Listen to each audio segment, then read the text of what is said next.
সম্মানিত সুধী, আমার ফেসবুক এবং ইউটিউব বন্ধু যারা এই ভিডিওটি দেখছেন সবাইকে স্বাগতম এবং সালাম জানাচ্ছি। আসসালামু আলাইকুম এবং অন্য ধর্মের প্রতি আদাব। আমরা আজকে এই সমাবেত হয়েছি গাইবান্ধা জেলার গোবিন্দগঞ্জ উপজেলার অন্তর্গত ঘিডেঙ্গা নামে যে এলাকা, এটা কত নম্বর ওয়ার্ড ভাই? 4 নম্বর ওয়ার্ডে অবস্থিত। এখানে এই ওয়ার্ডের বিভিন্ন প্রতিনিধি যারা আমার সামনে বসে আছে, আমরা তাদের মতামত নেব। আজকে আমাদের আলোচনার বিষয় হচ্ছে বর্তমানে মধ্যবিত্ত, উচ্চবিত্ত, নিম্নবিত্ত এবং শিক্ষিত সকল শ্রেণীর পরিবারে দেখতে পাচ্ছি আমরা বিবাহর পরে কিছুদিন পরেই এমনকি ছেলে মেয়ে হওয়ার পরেই অনেক পরিবার ভেঙে যাচ্ছে। আসলে এখানে আমাদের কেন হচ্ছে এটা, এই বিষয়ে আমরা আজকে আমাদের প্রতিনিধির কাছ থেকে মতামত নেব। তো আমি প্রথম হচ্ছে প্রত্যেকের পরিচয় নেব এবং আমাদের পরিচয় শেষ হলেই আমরা প্রশ্ন পর্বে চলে যাব। তো আপনারা আমাদের সাথে থাকবেন। আমি একটু পরিচয় শুরু করবো এদিক থেকে, যে আপনার একটু পরিচয়টা বলি ওনাকে দিয়ে দেবেন। বলেন আপনার নাম। আমার নাম মোহাম্মদ আবু তৈয়ব প্রধান, গ্রাম চকমাগড়া। আমার নাম মোহাম্মদ মঞ্জুরুল ইসলাম, গ্রাম পলাশবাড়ি। আমার নাম মোহাম্মদ আব্দুর রাজ্জাক, গ্রাম ফতেউল্লাহপুর। ধন্যবাদ। আমি গুরুদাস চন্দ্র বর্মন, সহকারী শিক্ষক, বগুলাগাড়ি উচ্চ বিদ্যালয়, গোবিন্দগঞ্জ, গাইবান্ধা। ধন্যবাদ সবাইকে। আমি মোহাম্মদ রশিদুল বাড়ি কবিরাজ, ইউপি সদস্য, 10 নম্বর আকালপুর ইউনিয়ন, 4 নম্বর ওয়ার্ড। আসসালামু আলাইকুম রহমতুল্লাহ। আমি মাওলানা মোহাম্মদ ইউসুফ আলী, নুনতলা গ্রাম, আমার পরিচয়।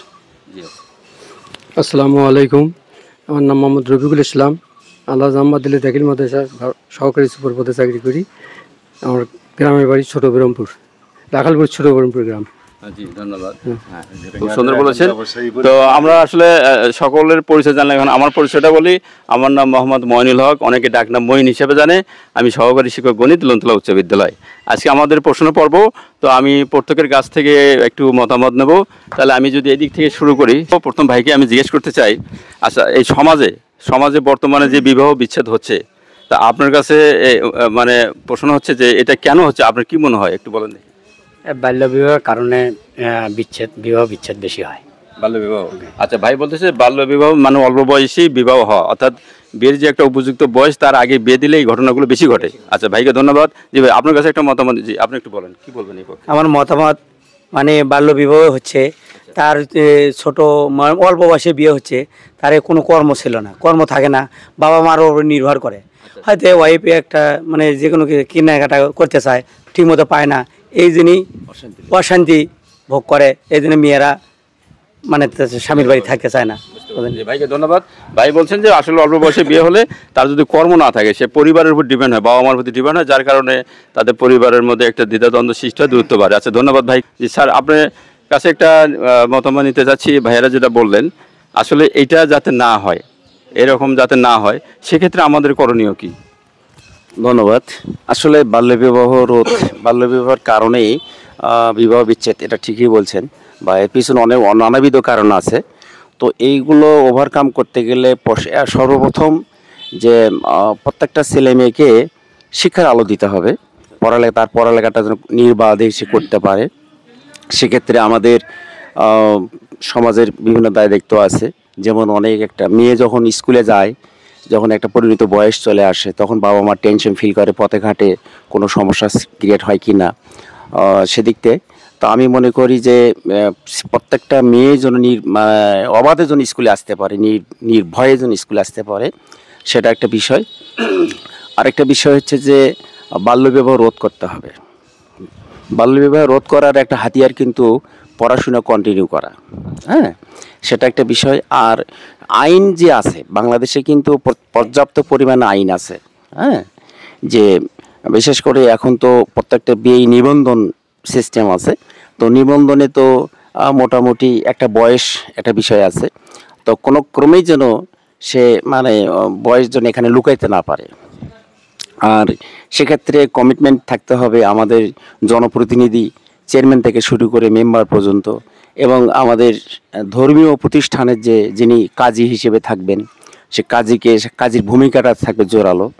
হ্যাঁ, এই সমস্ত যদি আমরা সবাই মিলে সম্মিলিত প্রচেষ্টা চালাই, তাহলে আমার মনে হয় যে বিবাহটা যাতে মজবুত হবে, সুন্দর সমাজ গড়ে উঠবে বিবাহ বিচ্ছেদ হলে কিন্তু আসলে উভয় পক্ষেরই ক্ষতি, অর্থনৈতিক ক্ষতি, মানসিক ক্ষতি। তার যে ছোট বাচ্চা থাকে সে বাচ্চাগুলো তাদের অনেক কষ্ট, অনেক অনেক অনেক দেখা গেছে যে বাবা নাই মা নাই, বিচ্ছেদ হয়ে গেছে, বাচ্চা নানার কাছে নানির কাছে, দাদার কাছে দাদির কাছে প্রতিপালন হচ্ছে, তাদের কষ্ট অনেক অবর্ণনীয় কষ্ট। তো বিবাহ বিচ্ছেদের থেকে রক্ষা পেতে গেলে ধর্মীয় যে অনুশাসন, যেটা আর কি ধর্মীয় অনুশাসন মেনে চলা, তাহলে মানে আল্লাহর প্রতি যে ভয় ভীতি এটা যেন থাকে, অর্থাৎ ধর্মীয় জ্ঞান অর্জন করা। ধর্মীয় জ্ঞান অর্জন করলে তাহলে পরকালের একটা বিষয় থাকে, বাচ্চার কথা থাকবে, পরিবারের কথা থাকবে, স্বামী স্ত্রী মহব্বতের কথা থাকবে। এগুলো না থাকলে বিবাহ বিচ্ছেদের ওই দিক দিয়ে বেশিটা যায় আর কি। আরেকটা বিষয় হচ্ছে যে দেখা যায় যে পরিণত 8-10 বছর সংসার হয়ে গেছে, তারপরেও বিবাহ বিচ্ছেদ হয়, দু একটা হয়। এটা অবশ্য নিম্ন মধ্যবিত্ত না, এটা আসি উচ্চ মধ্যবিত্ততে বেশি হয়ে যায়। সেখানে দেখা যায় ম্যাক্সিমাম বিয়ে সেগুলো পরকীয়ার একটা বিষয় থাকে। তো সেটা হলো যে নারীদের অবাধ চলাফেরা, হ্যাঁ, ধর্মীয় এভাবে চলাফেরা না করাটা, তারপরে স্বামী স্ত্রীর মধ্যে বিশ্বাসের অভাব থেকে যায়। সেক্ষেত্রে দেখা যায় যে তাদের বিবাহ বিচ্ছেদটা বেশি হয়ে যায়। তা আমি সর্বোপরি মনে করি যে সবাই যদি, সমাজের বিভিন্ন স্তরের লোকজন সবাই যদি আমরা সচেতন হই আর কি বাল্যবিবাহের সঙ্গে।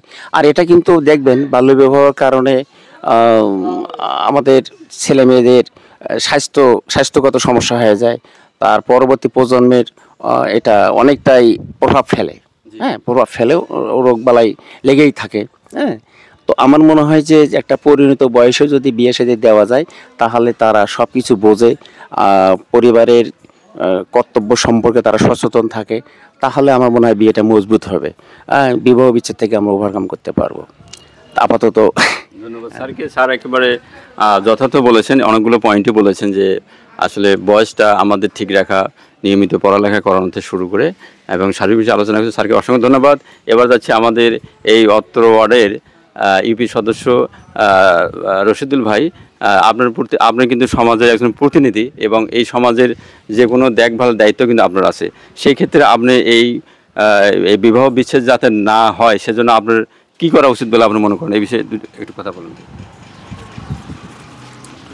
আসসালামু আলাইকুম, ধন্যবাদ সবাইকে সুন্দর বক্তব্য দেওয়ার জন্যে। আসলে বাস্তব জিনিস যেটা আমরা একটা জিনিস উপলব্ধি করি, এই বিবাহ বিচ্ছেদের ওপর কাজী, ইমাম, ইউপি চেয়ারম্যান সদস্য সহ এলাকার গণ্যমান্য ব্যক্তিবর্গ সহ প্রত্যেক বৎসরেই আমাদের ইউনিয়ন পরিষদে একটা করে সেমিনার হয়। এখানে বিবাহ বিচ্ছেদ যাতে না হয় সেই দিকটা পর্যালোচনা করা হয়, বিশদ দিকভাবে আলোচনা করা হয়। সর্বোপরি কথা হলে কি, এখানে সবাই যদি আমরা একটু সজাগ হই তাহলে বিবাহ বিচ্ছেদ যেখানে 100% আছে 50% তো কমে আসবে আমার বিশ্বাস। সেটা হলো এইরকম যে অল্প বয়সে বিবাহ দেওয়া। আপনার মেয়ের বয়স 13 বৎসর, আপনারা বিবাহ তলে তলে ঠিক করছেন, কেউ জানিই না, এলাকার অনেকেই জানে না। তারপরে ওই এলাকা থেকে 2-1 সচেতন ব্যক্তি আমাদের কাছে যখন মোবাইলে কন্ট্যাক্ট করে, ভাই আপনি একটু খেয়াল রাখেন, মেয়ের বয়স হয়নি, এখানে বিয়ে হচ্ছে। সত্য কথা বলতে কি আমরাও তখন নিরুপায় হয়ে যাই। একটা বিবাহেতে কত খরচ অভিভাবকের, সেটা ওই অভিভাবক কি বলতে পারবে। দেখবেন একটা গরু জব করছে, এখানে লেনদেনেরও কিছু ব্যাপার থাকে, খাওয়া দাওয়া যত যা সব কিছু অ্যারেঞ্জমেন্ট করার পর আমাদের কাছে এই খবরটা আছে। এই খবরটা যদি 2-1 দিন আগে আমাদের কাছে আসে তাহলে আমরা ওই বিবাহটা ঠেকে দিতে পারি। এমন একটা পর্যায়ে আমাদের কাছে আসে, মানবিক দৃষ্টিকোণ থেকেই চুপচাপ থাকতে হয়। তো এই ব্যাপারে যদি বলেন যে ইউপি সদস্যর দোষ, আমি মোটেও এটা আমি মেনে নেব না। কারণ এর জন্যে সাধারণ জনগণই দেয়। সাধারণ জনগণ যদি সচেতন হয়, একটা বিয়ের আলাপ আলোচনা হচ্ছে 2 দিন 4 দিন আগে যদি আমাদের কাছে মেসেজটা আসে, তাহলে আমরা আগেই গার্জিয়ানের সঙ্গে কথাবার্তা বলতে পারি যে অযথা ভেজাল করে না, অর্থনৈতিক দিক দিয়ে নয় ক্ষতিগ্রস্ত হইয়া না। হ্যাঁ, মানে এমন সময়ে আসে, আগেই বলছি, এমন সময়ে আমাদের কাছে খবরটা আসে, আর কিছুই করার থাকে না। 1 2 নম্বর কথা হলে কি, বিশেষ করে বিবাহ বিচ্ছেদের অনেক কারণ আছে। আগের বক্তারা তারা অনেকেই কথা বলে গেছে। বিশেষ করে এই মাদক, আমাদের গার্জিয়ান মহল আমরা সচেতন না হওয়ার কারণে আজকের ছেলে মেয়েরা দেখি হাই স্কুল যেমনই ক্লাস 8 6 7 9 ছেলে পেলেরা সব মাদকাসক্ত হয়ে যায়। এখন ছেলে পেলে যারা মাদক সেবন করে তাদেরকে তো প্রতিহত করা সম্ভব নয়, তারা সংখ্যায় অনেক। তা আমরা চিন্তা করি যে মাদকটা কোথায় থেকে আসে, এর রুট কোথায়, এই বিক্রেতা কে? হ্যাঁ, তখন আমরা ওই জায়গায় কথা বললে দেখবেন অনেকেই আসে তাদের সুপারিশ করার জন্য। আর কোনো কারণে এই ব্যাপারটা যদি আমরা প্রশাসনের নলেজে দিয়েই, হ্যাঁ, এখন ইদানিং অবশ্যই জিনিসটা নাই। 1-1.5 বছর আগে আমরা দেখছি, আমি নিজেও বলছি প্রশাসনের কাছে যে অমুক গ্রামে অমুক, অমুক গ্রামে অমুক, যখন আমি বলছি যে এরা এখানকার হলে এদেরকে ঠেকালে তাহলে এলাকা ভালো থাকবে। হ্যাঁ, দুঃখের বিষয় একটি বাস্তব সত্য, আমি যে জিনিসটা লক্ষ্য করছি, প্রশাসনকে জানানোর পর দেখা যায় 2-4 দিন পর ওই বাড়ির থেকে প্রশাসনের সোর্স যারা থাকে তারা অনারগুলো ওই বাড়িতে যাতায়াত শুরু করে দিছে। ঠিক আছে, তাহলে প্রশাসনকে দেওয়া আমাদের কোনো কাজ হয়নি তখন। তো এখন অবশ্য প্রশাসন খুব মানে কঠিনভাবেই মাদক সেবন, ক্যাসিনো এদের বিপক্ষে লাগছে। যদি কোনো জায়গায় কারো মোবাইলে ক্যাসিনোর কোনো তথ্য পায় তাহলে ওর অবস্থা খারাপ। হ্যাঁ, তা আমার মনে হয় এটা খুব একটা ভালো দিক। হ্যাঁ, কারণ এক জায়গায়, এক গ্রামে বা এক ইউনিয়নে একটা অপারেশন যদি এইরকম হয়, 8-10টা গ্রাম এমনিতে সজাগ হয়ে যায়। হ্যাঁ, এই জন্য আমি প্রশাসনকে আসলেই ধন্যবাদ জানাই, সাধুবাদ জানাই এখনকার ব্যাপারটা নিয়ে। হ্যাঁ, সর্বোপরি কথা, আপনারা সবাই সজাগ থাকবেন, আমাকে সহযোগিতা করবেন, ইনশাআল্লাহ মাদকও থাকবে না। হ্যাঁ, বিবাহ বিচ্ছেদও কমে যাবে ইনশাআল্লাহ। বাল্য বিবাহ রোধ করতে পারলেই বিবাহ বিচ্ছেদ কমে যাবে অনেকাংশে কমে। হ্যাঁ, তো সকলকে ধন্যবাদ দিয়ে আমি আমার বক্তব্য এখানে শেষ করছি। আসসালামু আলাইকুম। জি, ধন্যবাদ ভাইকে। আসলে ভাই একেবারে যথার্থ বলেছেন যে একজন প্রতিনিধি হিসেবে তার কি দায়িত্ব, এবং এখানে প্রশাসনের বর্তমান ভূমিকা অনেক ভালো, সেই কথাটা কিন্তু ভাই উল্লেখ করেছেন। আমরা কিন্তু অনেকের মতামত পাচ্ছি যে আসলে এগুলো হওয়ার পক্ষে এবং বিপক্ষে যাতে না হয়, এই বিষয়গুলো আশা করি আপনারা এখান থেকে অনেক তথ্য পাবেন, হয়তো অনেকে আপনারা যারা জানেন তাদের জন্য সাধুবাদ। এখন আমাদের 2জন প্রতিনিধি আছে, তাদের একটু মতামত নিয়ে আমরা শেষ করব। যে এখন আমাদের মাঝে ইসলামিক মাইন্ডের এক ভাই আছে, তার কাছ থেকে জানবো যে আপনার হাদিস অনুযায়ী, ইউসুফ ভাই, হাদিস অনুযায়ী বা কোরআনের আলোকে এইটা হওয়ার কারণ কি বলে মনে করছেন আপনি, একটু বলেন এই সংক্ষিপ্ত আকারে। আসসালামু আলাইকুম রহমতুল্লাহ। আমরা সকলেই দেখি বিভিন্ন জায়গায় বিবাহ বিচ্ছেদ হয়। তো প্রকৃতপক্ষে বিবাহ বিচ্ছেদটা একটা বাংলা ভাষা, আর আরবি হচ্ছে তালাক। যে তালাক নামে একটা সূরা আল্লাহ পাক দান করছে, যেটাকে সূরাতুত তালাক মাদানিয়া, মদিনাই সূরা। তো তালাক নামে যে সূরাটা আছে, তো বিবাহ বিচ্ছেদ তালাক যে আমরা দেই, তো ইসলাম এর সমর্থন করে কি বা করে না, বা কী কারণে হয় এগুলো। তো আমরা এগুলো যারা আমরা আলেম বা কোরআন হাদিস নিয়ে লেখাপড়া করেছি, আমরা যতটুকু দেখেছি যে সবচেয়ে নিকৃষ্টতম হালাল, নিকৃষ্টতম বৈধ বিষয় হলো তালাক দেওয়া। যদিও বৈধ আছে, সবচেয়ে নিকৃষ্ট। তো এটা ঠিক না, এটা সমাজে পরিবার সমাজ নষ্ট হয়, বা বিবাহ বিচ্ছেদের কারণে একটা ফ্যামিলি ধ্বংস হওয়া যায়। তো এটা কোনো ক্রমেই, এটা সবার দৃষ্টিকোণ থেকে সব ফ্যামিলি বা সমাজে বা রাষ্ট্রের এটা খুব অন্যায়। এবং যেটা একটু আগে বললাম যে এটার বিবাহ বিচ্ছেদের যে বলা হয় যে তালাক নিকৃষ্টতম, যেটা বলা হচ্ছে হালাল বা বৈধ। কেন না হওয়ার কারণটা কি, এটা আপনি কি মনে করেন? কারণ কি, মানে ইসলামিক কোনো জ্ঞান না থাকার কারণে কি, না জানার কারণে? তালাকটা যেটা সাধারণত হয়ে থাকে, এটা সর্বপ্রথম আগে স্বামী স্ত্রীর ভিতরে অমিল এসে যায়। যখন স্বামী স্ত্রীর ভিতরে অমিল এসে যায়, অবশ্যই তাদের ধর্মীয় জ্ঞান না থাকার কারণে এটা হয়ে যায়। আর ধর্মীয় জ্ঞান না থাকাটাই এই তালাকের জন্য একটা প্রধান কারণ হয়ে দাঁড়ায়।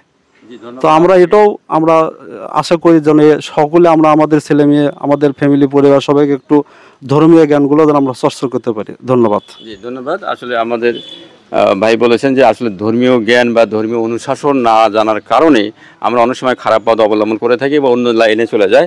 যাই হোক, আজকের কিন্তু আলোচনার প্রত্যেক ব্যক্তিবর্গের আমরা খুব ভালো ভালো মন্তব্য পাচ্ছি। এবং সর্বশেষে আমি একটু জিজ্ঞেস করবো স্যার, আপনাকেও যদি জিজ্ঞেস করি যে আসলে এটা কেন হচ্ছে, এর জন্য কি করা উচিত, একটু সংক্ষিপ্ত আকারে। এটা যেটা হচ্ছে, এটা পিতা মাতা বাল্য বিবাহ যেটা হচ্ছে আর কি, পিতা মাতা সজাগ নয়। পিতা মাতা অল্প বয়সে বিয়ে দিচ্ছে, তারা যদি ভালোভাবে একটু সজাগ হয়, এখানে প্রাপ্তবয়স্কের বিয়ে দিলে পারে, তাহলে এইগুলো হতো না।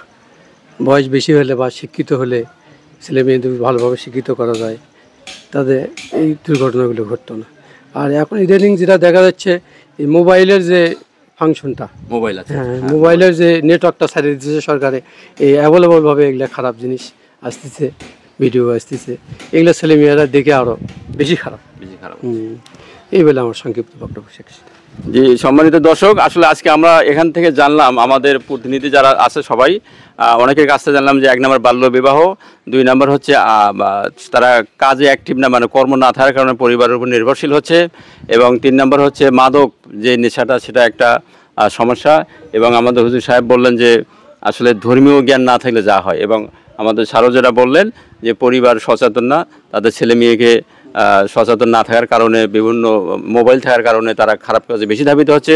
এবং সকলের সাথে একমত পোষণ করে আমি একটি কথা বলতে চাচ্ছি, সেটা হচ্ছে আমি ইদানিং দেখতে পাচ্ছি আমাদের শিক্ষক এবং বিভিন্ন সমাজের লোকের সাথে যখন আমরা মেলামেশা করি, তখন অনেক কথা আমাদের কানে আসে।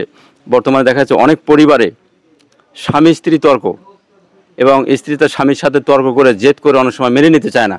এক্ষেত্রে খালি স্ত্রী যে দোষ তা না, অনেক সময় স্বামী উল্টোটাই করে থাকে।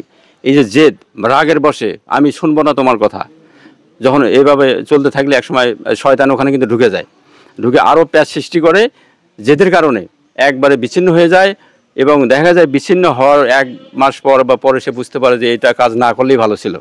সেক্ষেত্রে আমার মনে হয় যে পরিবারে যারা শিক্ষিত এবং যারা পড়ালেখা করেনি তাদের ক্ষেত্রে বলবো যে আমরা একজন অপরকে ছাড় দেবো। একজন যদি রেগে যায়, আরেকজন আমাদের ঠান্ডা হতে হবে, আবার সে ঠান্ডা হলে আরেকজন, মানে মোট কথা হচ্ছে 2 জন সমন্বয় করে চলা। কারণ যে কোনো মানুষ যদি রেগে যায়, তোমার ব্রেনের সার্কিটগুলো খুলে যায়, তখন সে কি বলবে না বলবে কোনো হুঁশ থাকে না। এই ক্ষেত্রে আমার মনে হয় যদি আমরা একটু সমন্বয় করি, মানুষের একটা সমস্যা হতেই পারে, সমন্বয় করে চলাটাই বুদ্ধিমানের কাজ। যাই হোক, আজকের এই আলোচনা থেকে আপনারা যদি আমাদের গুরুত্বপূর্ণ কোনো কথা ভালো লাগে, আমাদের সাথে থাকবেন এবং লাইক, শেয়ার, কমেন্ট আমাদের পাশে থাকবেন। আমরা আজকে ধন্যবাদ জানাচ্ছি আমাদের সাথে যারা খুব ভালো ভালো কমেন্ট করছেন, আমাদের মেহমানি অতিথি মহোদয় সবাই খুব সুন্দর মন্তব্য করছেন। আমি সবাইকে অন্তঃস্থলে ধন্যবাদ জানাচ্ছি যে আমরা যাতে এরকম ভালো ভালো ভিডিও আপনার সামনে নিয়ে আসতে পারি। সবাই ভালো থাকবেন। আবারও বলছি, আপনাদের একটা সুন্দর মন্তব্য আমাদের এরকম ভালো কিছু বানানোর উৎসাহ আরও জুগিয়ে দেবে। সবাইকে ধন্যবাদ জানাচ্ছি। আসসালামু আলাইকুম রহমতুল্লাহি ওয়া বারাকাতুহু।